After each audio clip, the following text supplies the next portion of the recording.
Gita press Gorakhpur की जो कल्याण पत्रिका है उसमें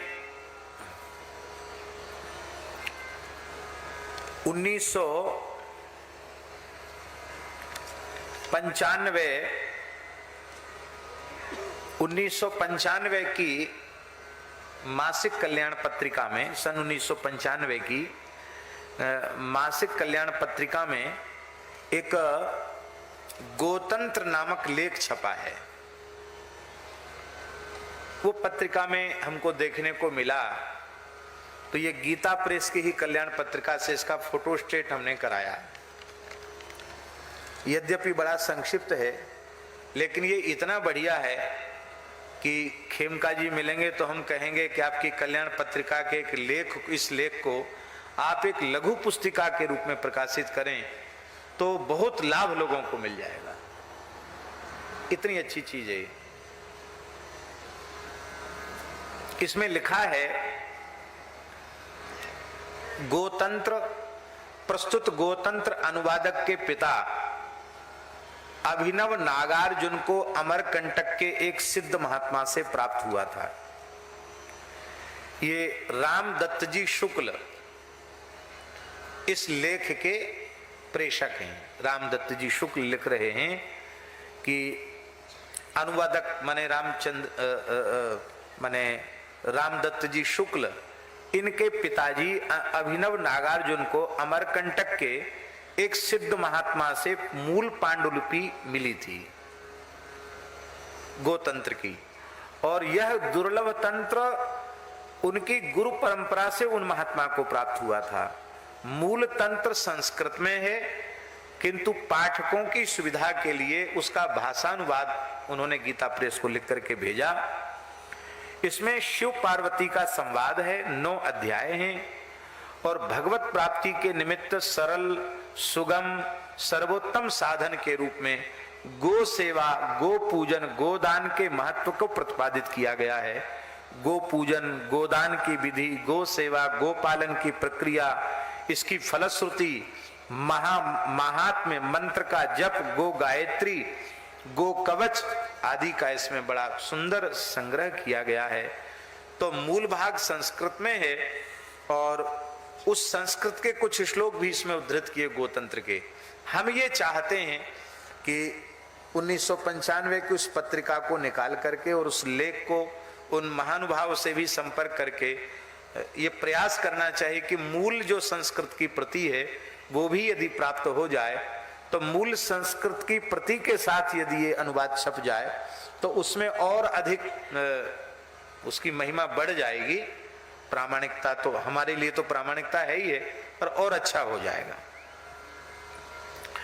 तो आज हम ऐसा प्रयास कर रहे हैं कि संक्षिप्त रूप से ही सही इस सत्संग सत्र में हम गोतंत्र की भी थोड़ी थोड़ी बात कह करके, 9 अध्याय हैं, छोटा सा ही प्रकरण है, उसको हम पूरा करें। उससे लोगों को बड़ा लाभ होगा और जो लोग यहाँ बैठकर सुन रहे हैं उन्हें तो लाभ होगा, कई चीजें नई सुनने को मिलेंगी। और महाराज जी आजकल तो वो विज्ञान के माध्यम से भी लोग सुन लेते हैं ना, यूट्यूब कहते क्या कहते हैं, उससे भी सुनने वालों को बहुत लाभ मिल जाएगा देश विदेश में। इसलिए बड़ी श्रद्धा पूर्वक, ये भागवत ही है, भागवत की कथा से अलग इसको न माना जाए, आप इसको प्रेम से श्रवण करें। बोलो गौरी शंकर भगवान की जय। एकदम स्थिर चित्त होकर के सुनना। कथाएं आप सुनते रहते पर ये पहली बार व्यासपीठ से गीता प्रेस के इस लेख के माध्यम से गो महिमा कही जा रही है, उसको आप बहुत ध्यान से सुने। एक बार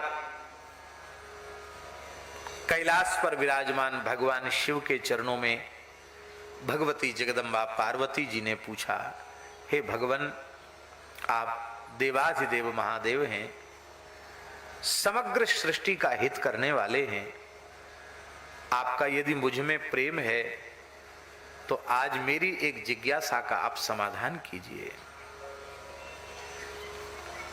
मनुष्य जन्म की सार्थकता पुरुषार्थ चतुष्टय की सिद्धि में है। धर्म अर्थ काम मोक्ष ये सिद्ध हो, ये मानव देह की सार्थकता है। तो ऐसा कोई साधन बताओ, सरल साधन, जिससे मनुष्य मात्र को पुरुषार्थ चतुष्टय की सिद्धि अत्यंत सहजता और सरलता से हो जाए। उसके जीवन में धर्म भी उसका पूर्ण हो, अर्थ भी पूर्ण हो, कामनाएं भी पूरी हो और उसे संसार चक्र से छुटकारा भी मिले। मोक्ष कहो या भगवत चरणारविंद की प्राप्ति कहो, एक ही बात है। उसको भगवान के चरण कमल भी मिले, ऐसी कृपा करो आप।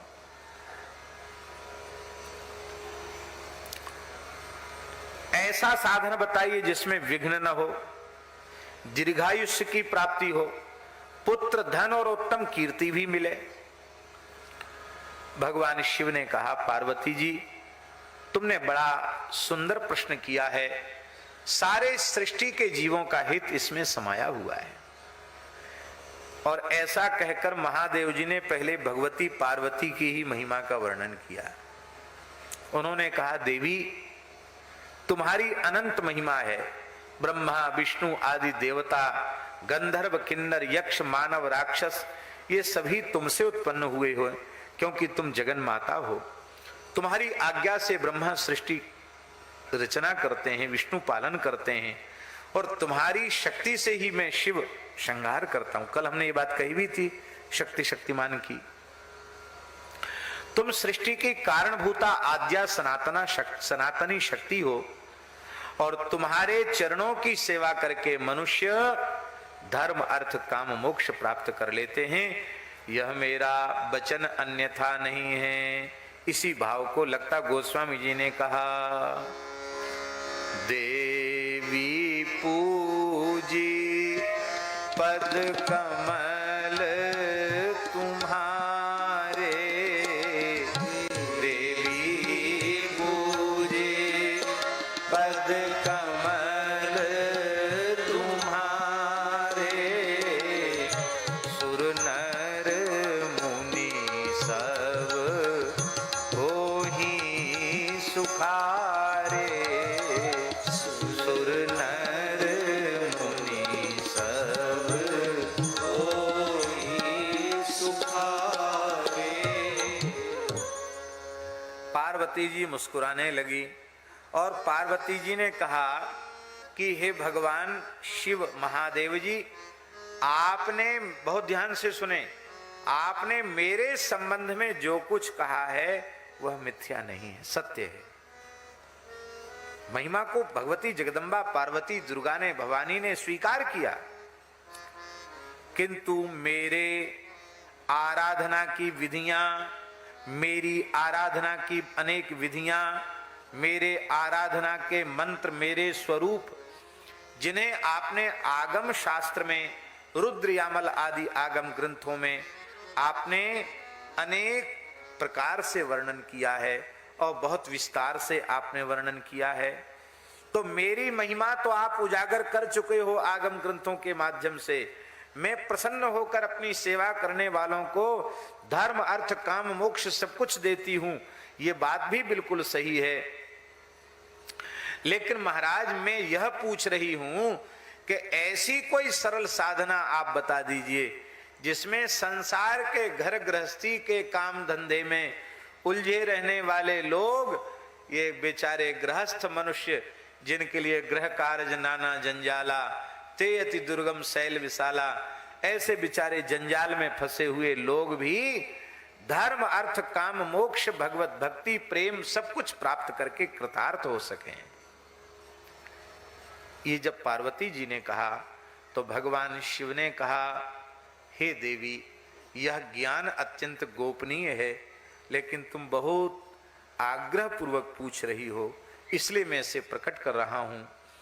यह ज्ञान संपूर्ण शास्त्रों का सार है, महान फल देने वाला है, पुरुषार्थ चतुष्टय धर्म अर्थ काम मोक्ष को देने वाला है, सभी प्रकार की संपत्ति देने वाला है, आयु को बढ़ाने वाला है, पुत्र देने वाला है, सभी बाधाएं शांत करने वाला है, आपत्तियों को दूर करने वाला है, भूत प्रेत पिशाच डाकनी आदि के भय को दूर करने वाला है, और इसे जानने मात्र से मनुष्य देवताओं के तुल्य हो जाता है। ऐसा पवित्र उपदेश आज मैं तुम्हें प्रदान कर रहा हूं।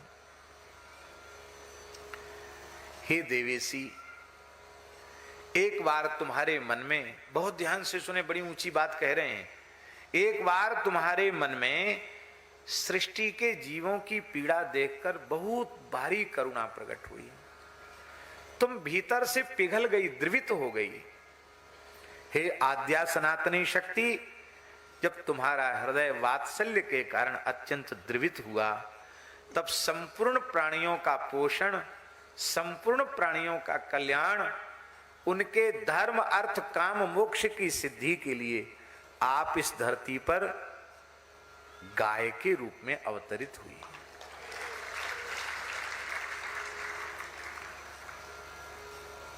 तुम आद्या सनातनी शक्ति भगवती दुर्गा हो और इस धरती पर जीवों का परम हित करने के लिए, सबका पोषण करने के लिए तुम गाय के रूप में प्रकट हुई। तुमने मनुष्यों को अमृत के समान मधुर दूध पिलाया। धर्म का, माता के धर्म का पालन करते हुए तुमने पृथ्वी पर निवास किया और तुम्हारे साथ रहने की इच्छा से मैंने भी नंदी के स्वरूप में इस धरती पर अवतार ग्रहण किया।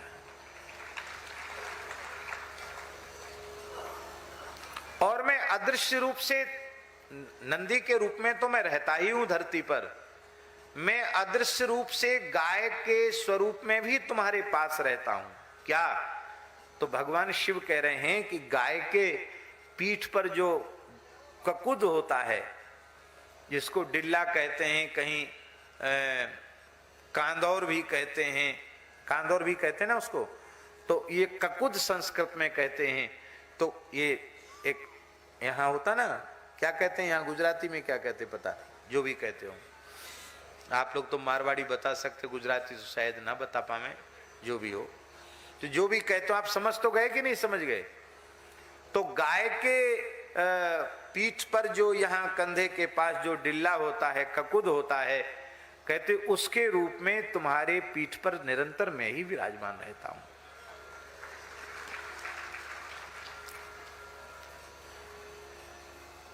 हे महेशानी, इसलिए गौओं का पूजन, गौओं का पालन संपूर्ण सिद्धियों को देने वाला है, सभी दुखों को दूर करने वाला है। गो सेवा रूपी साधना क्लेश रहित और सुख देने वाली है। इससे मनुष्य को धर्म अर्थ काम मोक्ष पुरुषार्थ प्राप्त होता है। और हे देवी, गाय के रूप में सभी प्राणियों को भेद शून्य होकर तुम सुलभ बन गई। देखो, आजकल की बात जाने दो, लोग कहते सबको मंदिर में पूजा करनी चाहिए, सब समान है, हम भी सब में समान रूप से परमात्मा को तो स्वीकार हम करते हैं, लेकिन वर्णाश्रम धर्म की मर्यादा का, शास्त्रीय स्वरूप का आदर करते हुए सब में भगवान को स्वीकार करते हैं। वर्णाश्रम धर्म की मूलभूत व्यवस्था को छेड़ने की बात सोचने की भी सामर्थ्य हमारे में नहीं है, और भगवान करे ऐसी कुबुद्धि हमारे कभी ना आवे। वर्णाश्रम धर्म ही वैदिक धर्म है, वर्णाश्रम धर्म ही सनातन धर्म है। और वर्णाश्रम धर्म की मर्यादा में रहकर प्रत्येक जीव को अपने कल्याण का पूरा अधिकार है। ऐसा नहीं कि ब्राह्मण होने से ही कल्याण होगा, चांडाल को भी अपने कल्याण का अधिकार है। किरात हूणांध्र पुलिंद पुलकसा आवीर कंका यवना खसादय ये च पापा यदुपाश्रयाश्रया शुद्ध्यन्ति तस्मै प्रभ विष्णवे नमः।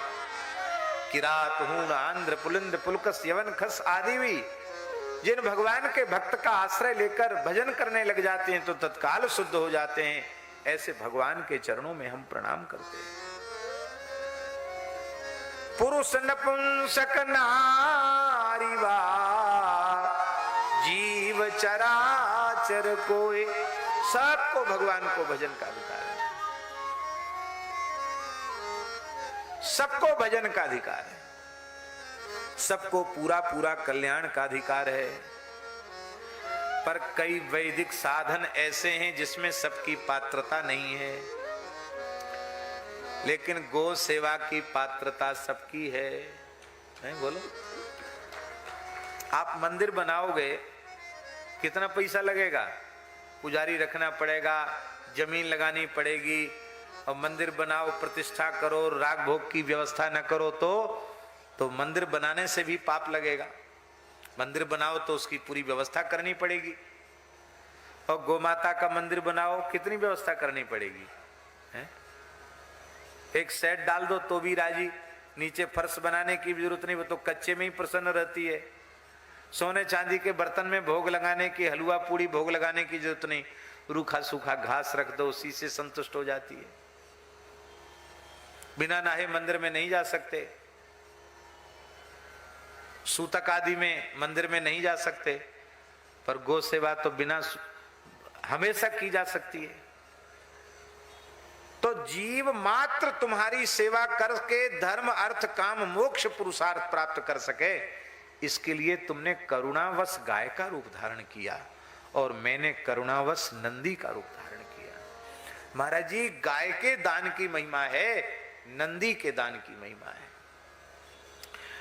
10 गायों के दान के बराबर पुण्य एक उत्तम प्रजाति के नंदी के दान से प्राप्त हो। 10 गायों के दान के बराबर एक नंदी का दान, वृषभ का दान, क्योंकि नस्ल का संरक्षण और संवर्धन उत्तम प्रकार के नंदियों के माध्यम से ही संभव है। इसलिए तो तुमने यह स्वरूप धारण किया। गो सेवा क्लेश रहित साधन है, सुख देने वाला साधन है। इससे मनुष्यों को धर्म अर्थ काम मोक्ष प्राप्त होते हैं। हे महेश्वरी, इसलिए जीवों के कल्याण के लिए गो सेवा से अच्छी, गो उपासना से अच्छी कोई साधना की दूसरी पद्धति नहीं है, सबसे श्रेष्ठ पद्धति है। यह पूर्ण सत्य है। गोरूपा जगदम्बा की कृपा से सभी मनोरथ सिद्ध हो जाते हैं। अणिमातिक सिद्धियां स्वयं उसके पीछे दौड़ने लग जाती हैं। हे गोरूपा जगन माता दुर्गा भवानी पार्वती, तुम स्वभाव से ही थोड़े से में ही संतुष्ट रहने वाली हो, और विपुल भोग धन धान्य यश कीर्ति स्त्री पुत्र आदि सब कुछ तो देती ही हो, अति दुर्लभ मोक्ष भी दे देती हो, इसमें संशय नहीं है। ये पहले अध्याय के श्लोकों का भी हम उच्चारण कर रहे हैं। कम से कम इन श्लोकों का 28, 29, 30, 31 4 श्लोकों का हम उच्चारण कर रहे हैं। ये गोतंत्र के श्लोक हैं। अतएव महेशानि गवाम पूजन पालनम सर्वसिद्धिकरम दुःखहरम क्लेश विवर्जितम। हे महेशानी, गायों का पूजन पालन संपूर्ण सिद्धियों को प्रदान करने वाला है, संपूर्ण दुखों का हरण करने वाला है, और ये क्लेश रहित साधन है।